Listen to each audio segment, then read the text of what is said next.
Hello everyone, study उत्सव channel पे आप सभी को स्वागत है। इस वीडियो में हम लोग HSLC एग्ज़ाम 2024 के लिए इंग्लिश का इम्पोर्टेंट क्वेश्चंस डिस्कस करेंगे। इस वीडियो में हम लोग जो भी प्रीवियस ईयर में क्वेश्चंस आए हुए हैं और कौन कौन से क्वेश्चंस है जो आपके एग्जाम के लिए वेरी वेरी इंपॉर्टेंट है, वे सारे क्वेश्चंस हम लोग डिस्कस करेंगे। तो इस वीडियो को शुरू से अंत तक जरूर देखिएगा, क्योंकि इसमें वे सारे क्वेश्चंस लिए हुए हैं जो काफ़ी इंपॉर्टेंट है और इसमें से बहुत सारे क्वेश्चंस आपके एग्जाम में कॉमन आ सकते हैं। तो देखिए question number 1, which state did Pranjal belong to? तो आंसर क्या हो जाएगा? Assam. Pranjal and Rajvir were studies in school in Delhi. Pranjal and Rajvir go to Assam by, क्या होगा आंसर? ट्रेन। ठीक है। Assam is famous for production of, क्या हो जाएगा? Tea. Tea was first drunk in China. What was Pranjal's father? A tea garden manager. Next देखिए, tea came to Europe in 16th century, very very important है। देखिए next, tea was first drunk in China in 2700 BC। Okay. Next, how many cups of tea are drunk across the world daily? इसका answer होगा 80 crore. Tea was mainly drunk in Europe as medicine. Next देखिए, this chapter is a very short description of north eastern state of India which is Assam. What is the name of Rajvir's friend in the chapter tea from Assam? Pranjal. देखिए, whom of the following has been invited by Pranjal to visit his home in summer vacation in the story Tea from Assam? Rajveer। देखिए, how do tea pluckers pluck newly sprouted leaves as described in the chapter? इसका answer होगा option A, in groups with bamboo baskets on their backs। What was the name of the tea estate managed by Pranjal's parent? Its answer is Dhekiyabari। Okay. Next, the sprouting season lasts from May to July as per lesson. The best tea is produced during which season? During May to July. When the train stopped on the way at a station, a vendor called chai garam chai. Which chapter? Tea from Assam. Assam has the largest concentration of tea plantation in the world. Who said this? Pranjal। Bodhidharma, an ancient Buddhist monk, fell asleep during meditation. Can you name this chapter? Tea from Assam. As per chapter Tea from Assam, tea was first drunk in China in 2700 BC. Sorry. As per chapter Tea from Assam, tea was first drunk in China in 2700 BC. Okay, next. What did Bali wish? Bus ride. What can you tell about the conductor from the text? He was funny. Next, what was the timing of the afternoon nap taken by Bali's mother? 1 to 4. What saddened Bali? The dead cow. What made her laugh on her journey? The sight of running cow. Next, what was Bali's age? 8 years. Who is the author of the lesson Madam Rides the Bus? Balikanan। Next देखिए, what are the full name of Bali? Full name बालियम्मई।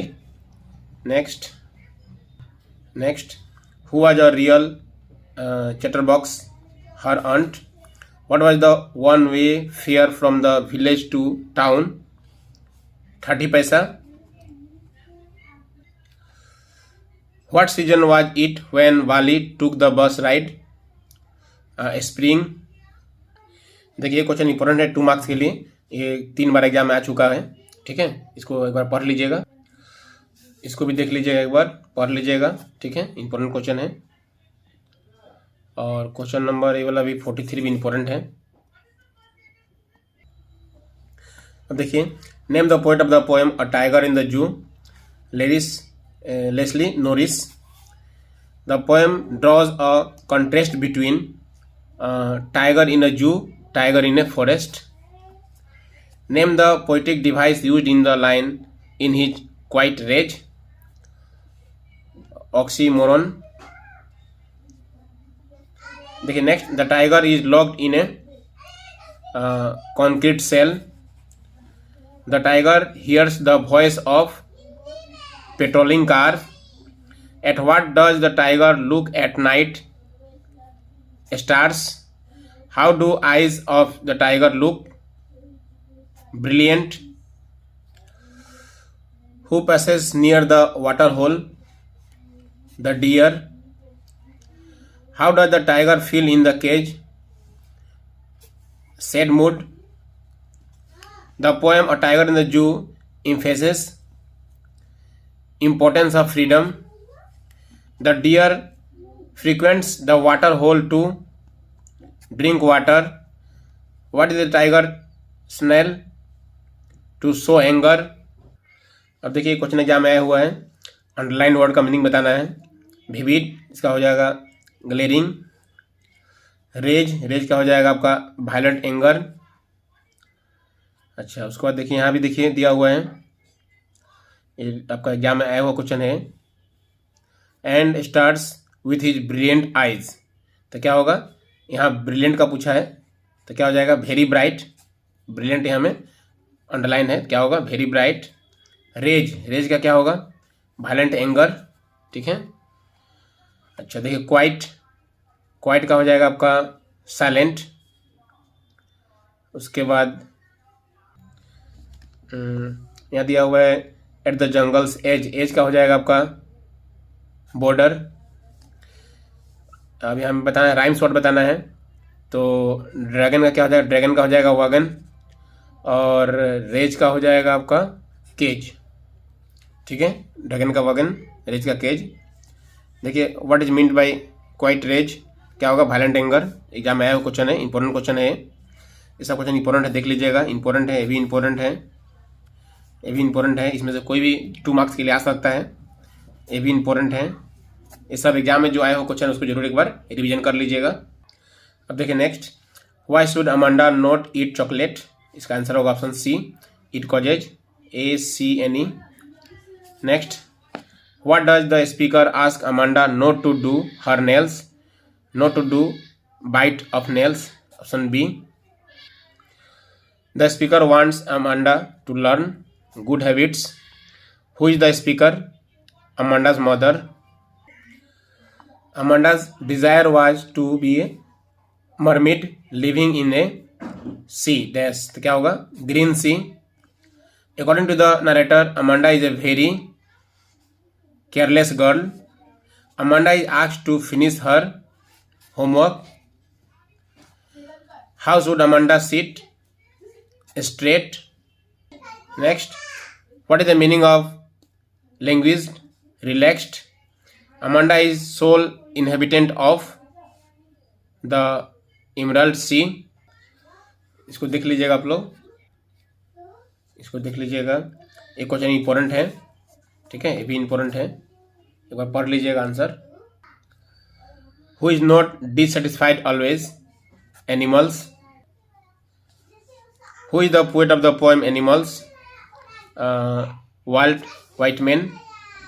How do animals appear to the poet? Calm, peaceful, and self-confident.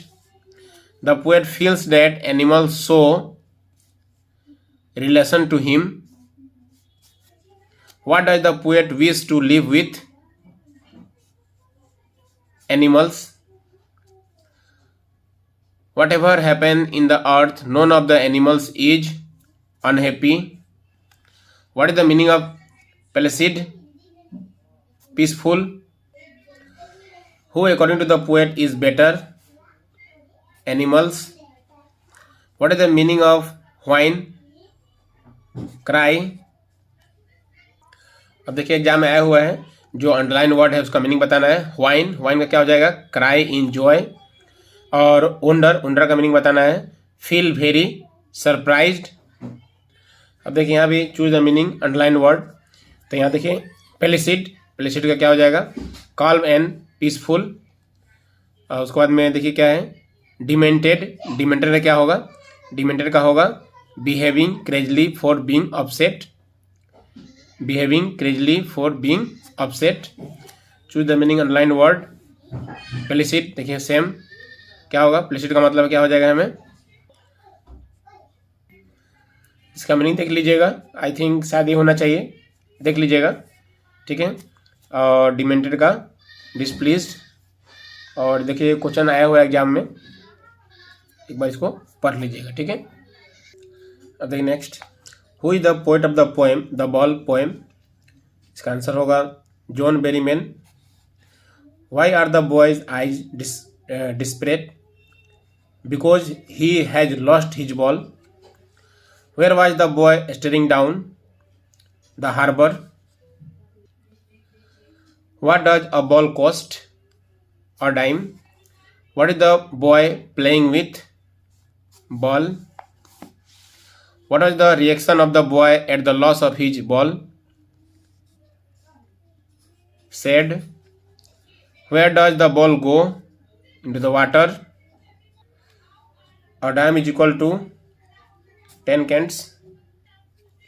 The color of Belinda's kitchen was black. The color of Belinda's dog was yellow. Belinda lived in a house. The only non-living creature Belinda lived with was a dragon.